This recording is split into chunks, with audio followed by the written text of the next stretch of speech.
Hello viewer, we are in Photoshop. So let's apply the changes around it. I will make these shapes.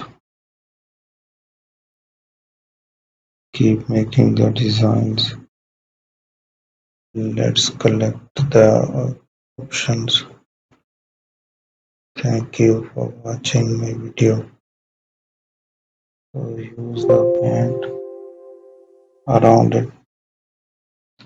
Apply the pattern stamp to hide these shapes. Now use the history brush tool and also make that shape for it. Change again that pattern. So let's add a paint.